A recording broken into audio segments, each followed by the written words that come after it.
I'm Raj Kumar, President and Editor-in-Chief of DevX, and I'm thrilled to be here at the European Delegation offices in Washington, D.C. with Kristalina Georgieva, the Commissioner with the Humanitarian Aid Portfolio for the European Commission, known to our audience of DevX members very well. We've been following your work for years now. I think you've been, let's see, Commissioner for more than 3 years. This is your 4th year that you're entering. Yes. So you're here in Washington for the spring meetings of the World Bank, and we're thrilled to get you aside for a few minutes to talk about what's happening in the world of humanitarian affairs. So give me a sense, now that you're in your 4th year, what are your priorities? What's changed since you started in this job? What are you working on now that you're excited about? What has changed is that we now have a very strong evidence that the world may be getting richer, but it is also more fragile. Because of climate change, because of more complex conflicts, there are unfortunately more places that are being devastated time and again, and more people in need of humanitarian assistance. And this trend of growing needs happens also at a time of constrained resources. Yeah. So, not surprisingly, my highest priority is how to make the best out of the generosity of our citizens. In Europe, we are fortunate because our people, despite hardship at home, remain committed to help those that are most vulnerable. We did a survey of public opinion, and it tells us that in the 2 years of most serious crisis, 2010-2012, support for humanitarian aid in Europe went up. Wow. From 79% in 2010, which is very high, to 88, astonishing 88% 2012. Now, has that been reflected in the budgets? It is reflected in the proposal that is now in the hands of our parliament to discuss.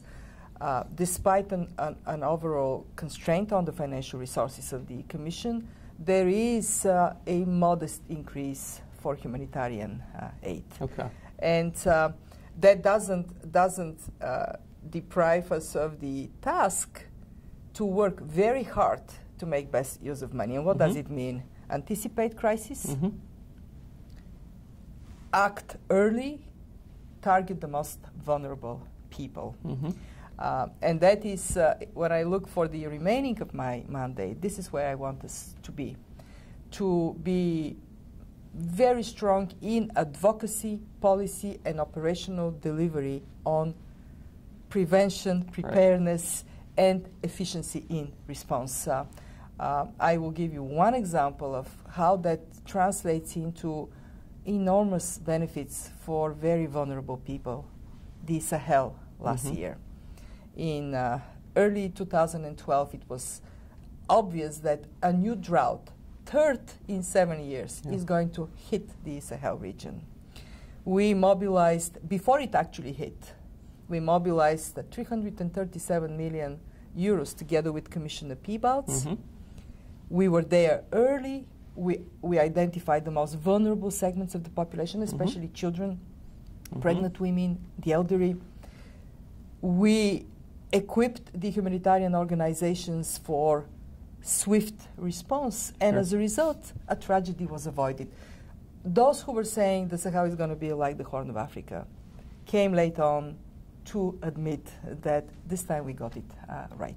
You're someone who has to sleep with the phone on because you never know what the next crisis is that's going to hit. I'm curious, where do you see the big crisis potential in the world today? What are the places that keep you awake at night? Right now, what keeps me awake at night is Syria. This is a very dramatic crisis, not just because of the order of magnitude. You have already over 80,000 people who lost their lives, majority of them civilians. 6.5 million inside Syria in need of assistance. When assistance is harder to come because of the fighting, because of the danger. I mean, we lost already over 30 humanitarian workers in Syria. And you're able to provide assistance there now? Yes. How are you doing that? Half of our assistance goes inside Syria. Well, with great difficulty and risk for the safety of our people. We have managed to very forcefully to convince the Assad government to allow more organizations to have presence on the ground. Mm-hmm. All United Nations organizations are active, 11 international NGOs, majority of them European. Mm-hmm. We did it by building a coalition of everybody, including Russia and China, through the so-called Syria Humanitarian Forum.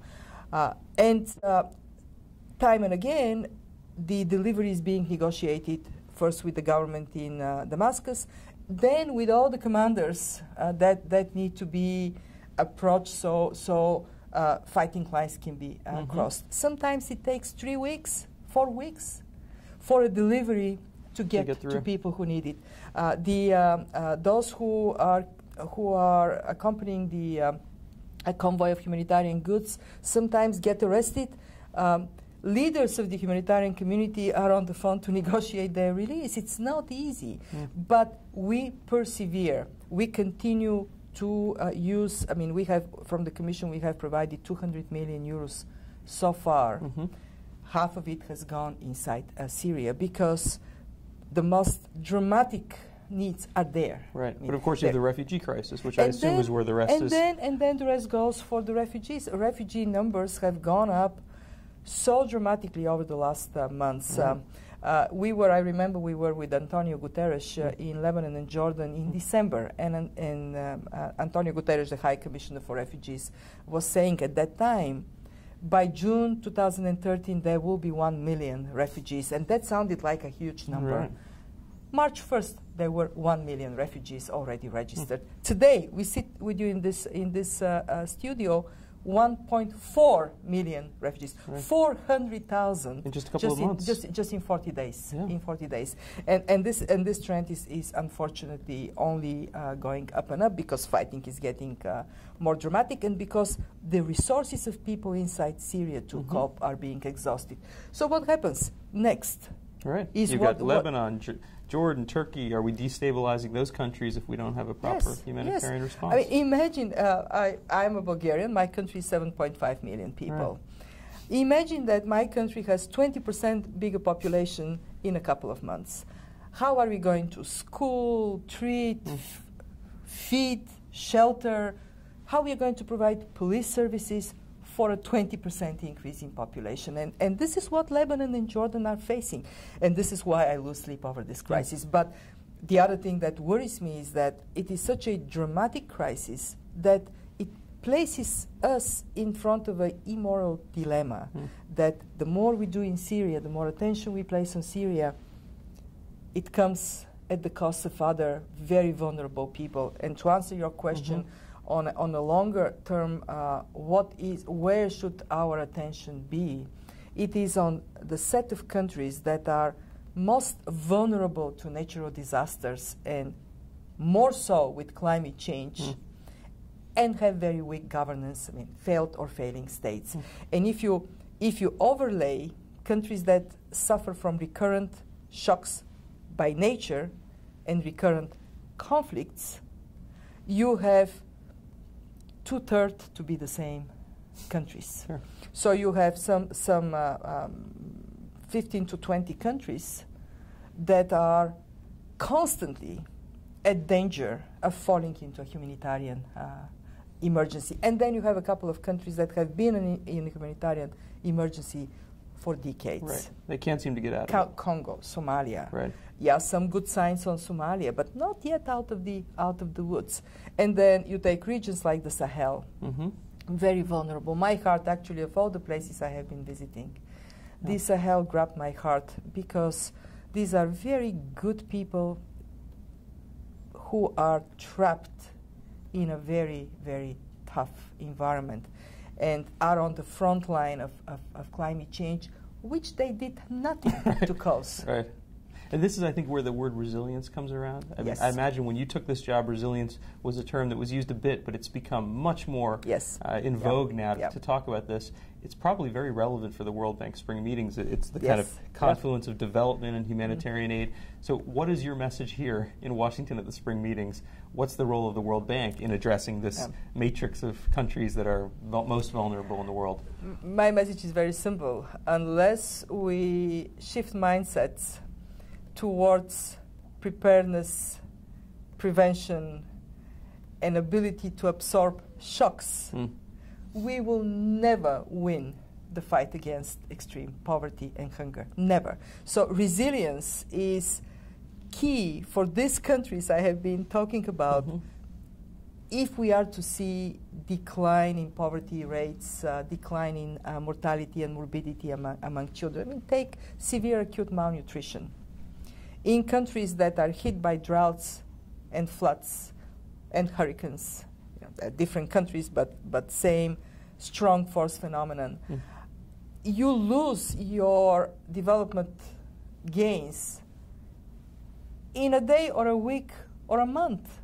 And then you start from scratch. And resilience is actually a very practical concept, because what it means is that you put money to reduce damage in the future, but also to create jobs, because what is a resilience? Resilience means in agriculture in Niger, use drought-resilient seeds, so make farmers more able to help themselves.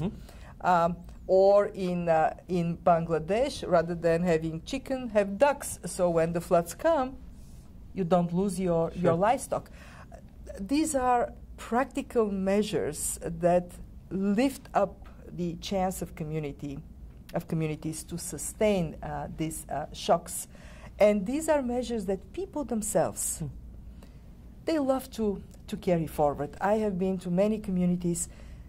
It is not easy.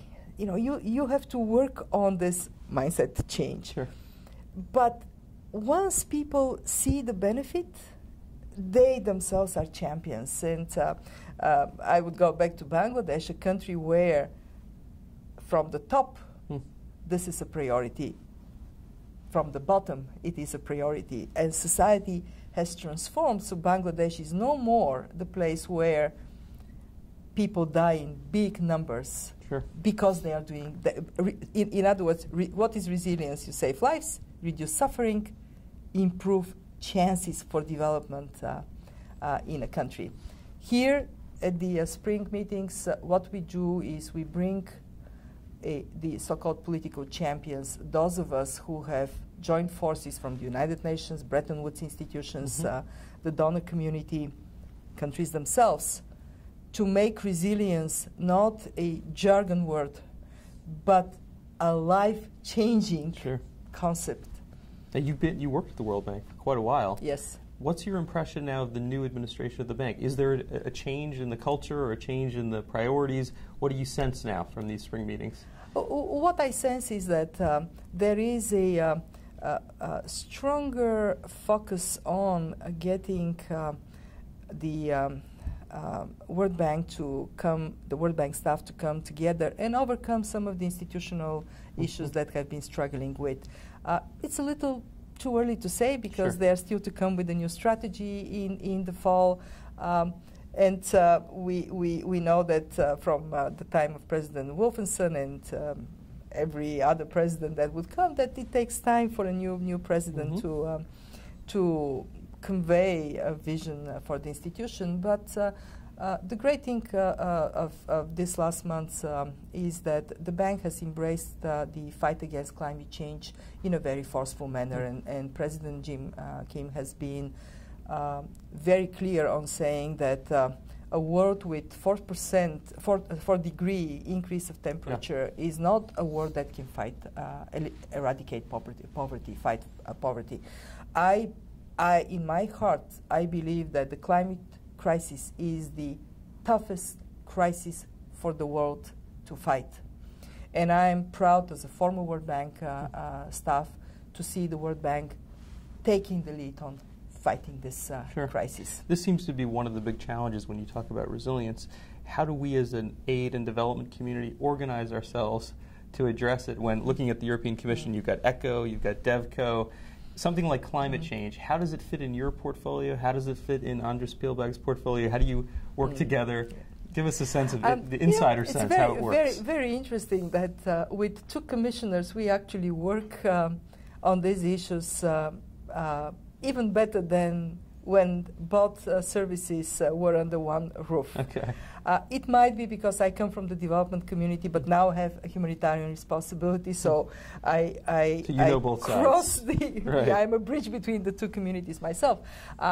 Where I think you would see us continuing to go very forcefully together is on this issue of resilience, because the humanitarians, my community today, we are on the front line. We stare it in the face. Yeah. We see what happens to children in Niger, in Chad, in Kenya, in Somalia, in Ethiopia.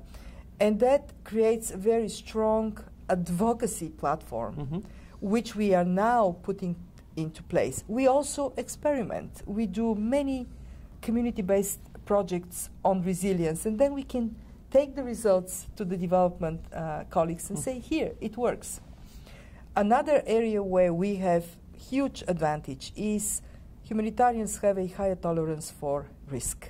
By the virtue of our work, our people do go in very dangerous conditions.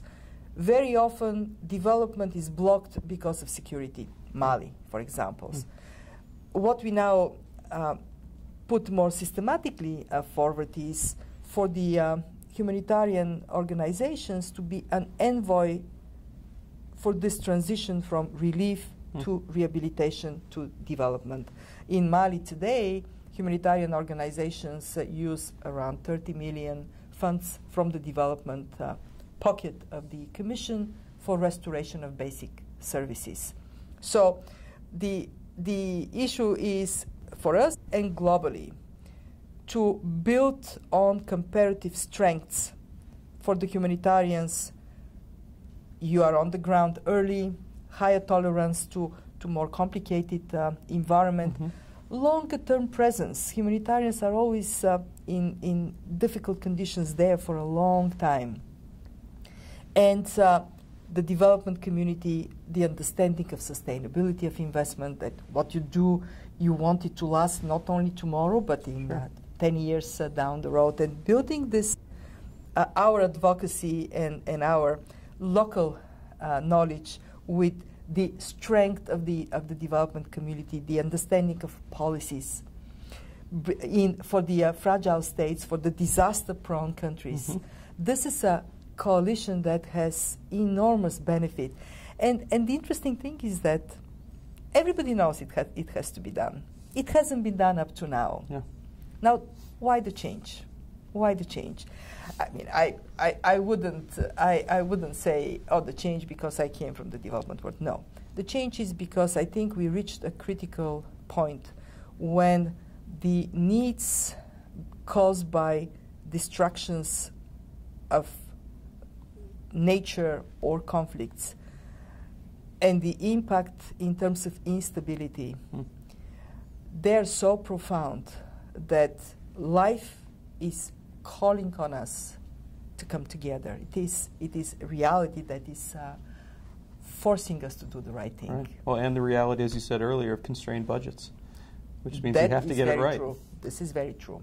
We have to stretch every dollar, every euro to the maximum in these conditions. Now, you know DevEx well. You know we have 500,000 aid workers and development professionals out there. Many of them are on the front lines.